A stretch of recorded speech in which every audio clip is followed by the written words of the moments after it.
on Clear Your Clutter Inside and Out, we're talking about releasing stress. Have you had more than usual headache, muscle tension, or pain and fatigue? Are you experiencing lots of anxiety, restlessness, irritability, or sadness? Do your friends and family say they're concerned that you're having outbursts, more withdrawn, or other changes in your behavior? Learn how to clear health clutter as we continue our month focused on 3 actionable steps to declutter your life. Do you control your clutter, or does your clutter control you? On Clear Your Clutter Inside and Out, we'll teach you awareness as well as action steps to create change in your life. Come on, let's get started.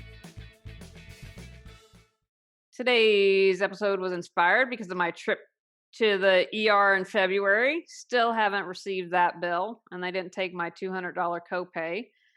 And because I don't have enough adventure in my life, I went to the ER a second time 2 months later and had to stay over, and because I thought I might have been having a heart attack. Now, I unfortunately have had panic attacks, so I know that that was not it. And because my dad had just had a heart attack and my mom had had 2 heart attacks, I thought, you know what, better safe than sorry, because I had chest pains and then it radiated out to my shoulder. And I want all of you listening, learn the symptoms of a heart attack, better safe than sorry.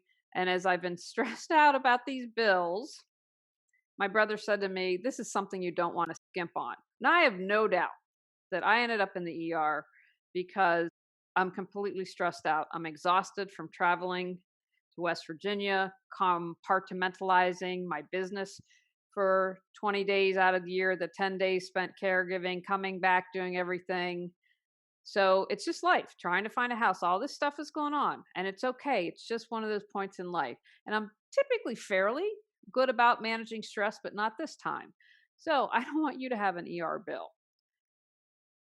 The doc had given me something for anxiety, and I stopped taking because I had headaches, and that's what sent me to the ER the first time, because it felt like my brain was exploding.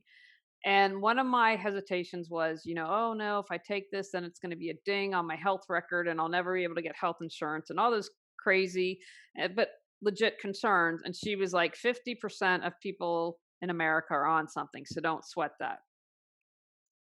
But stress is not good for you. You know that. I'm not telling you something that's new. And so I wanted to today focus on 3 tips, one for your body, one for your mind, and one for your spirits, and ways that you could reduce your stress. Because as you know, what's going on inside related to outside, vice versa. And how can we come up with ways to reduce your stress? And again, these are tips to jumpstart.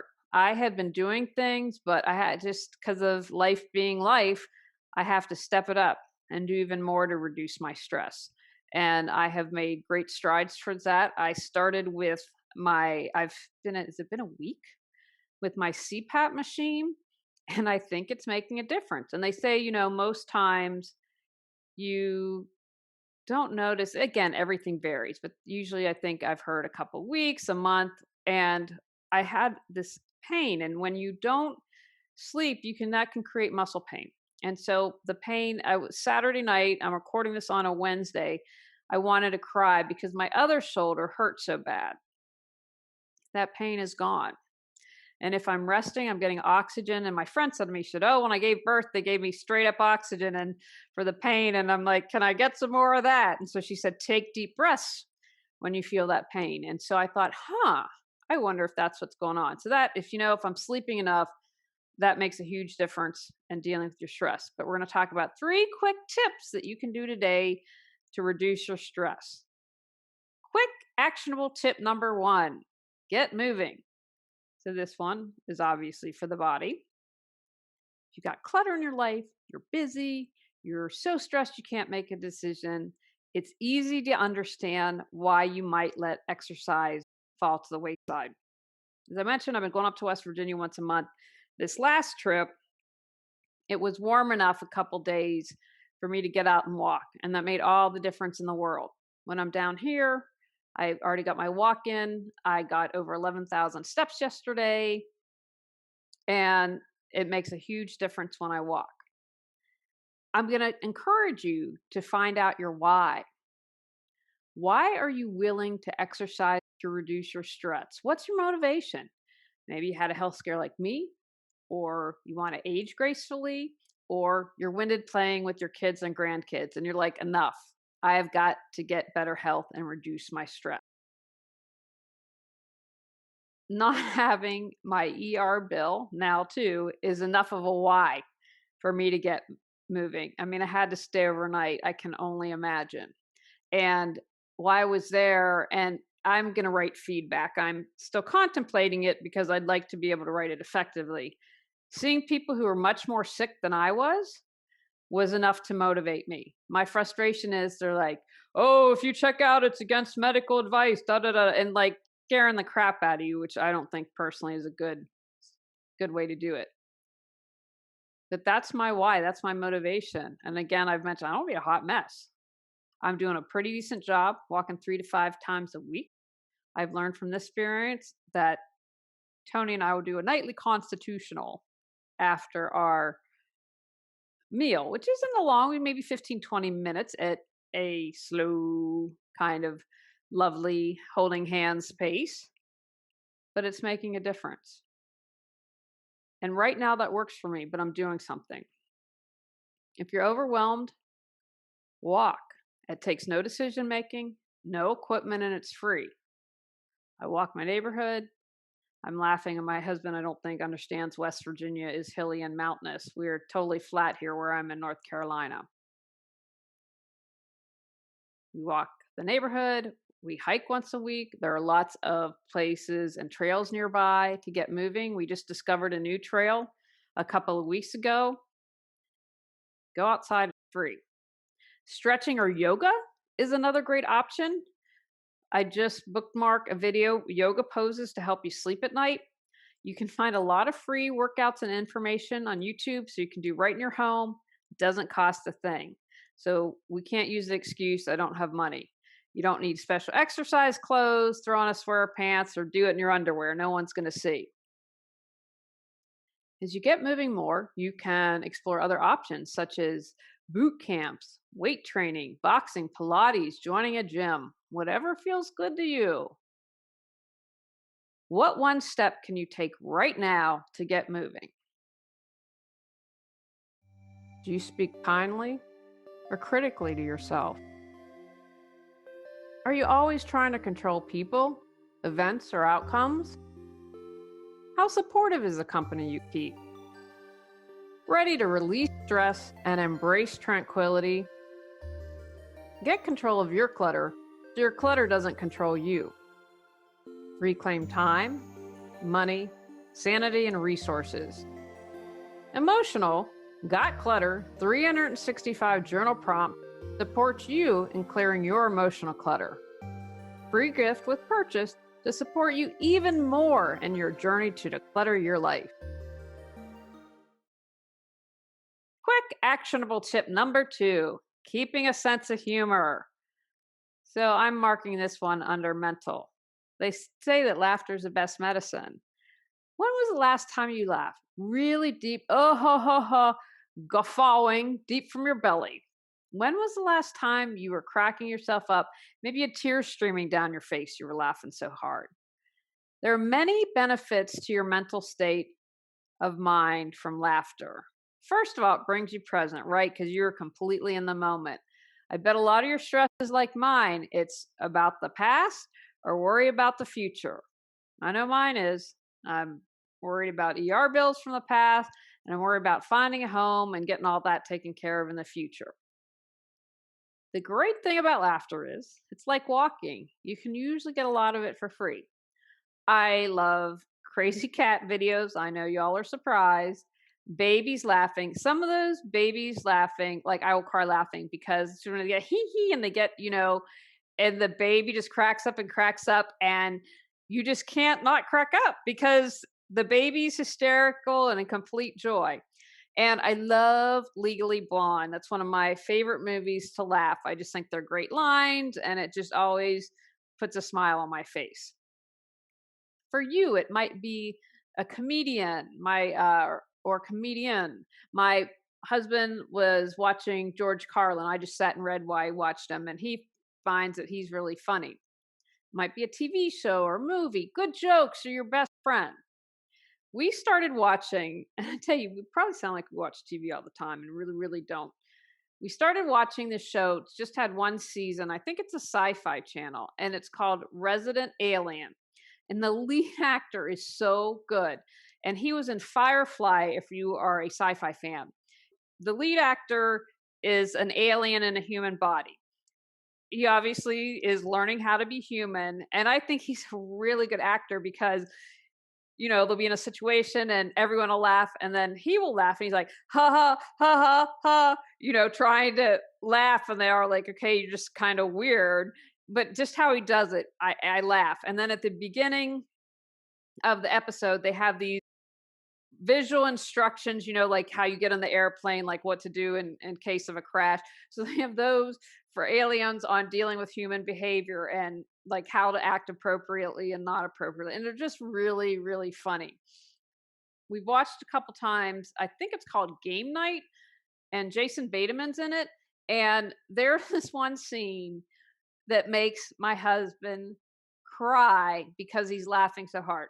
Now, as my husband's laughing and crying, I start to, because it just cracks me up to see him laughing so completely and fully over a scene. So, who's someone you laugh a lot with? How can you laugh more with them? Did you know that when you laugh, it triggers physical and mental changes to help relax your mind? You get more oxygen rich air, and this stimulates your endorphins. It activates your body's stress response mechanism and changes your heart rates and levels and gets you feeling good. It also stimulates rapid blood circulation, and this helps you relieve tension. I never made that correlation with laughter before. There are also long-term benefits when you laugh. Your immune system gets a boost, and neuropeptides are released, and they fight anxiety and stress. They were telling the truth when they said laughter is the best medicine. Natural painkillers are released, and many times they're the physical symptoms of stress. Laughter supports you in connecting with others in a positive relationship and elevates your mood, thus reducing your mental stress.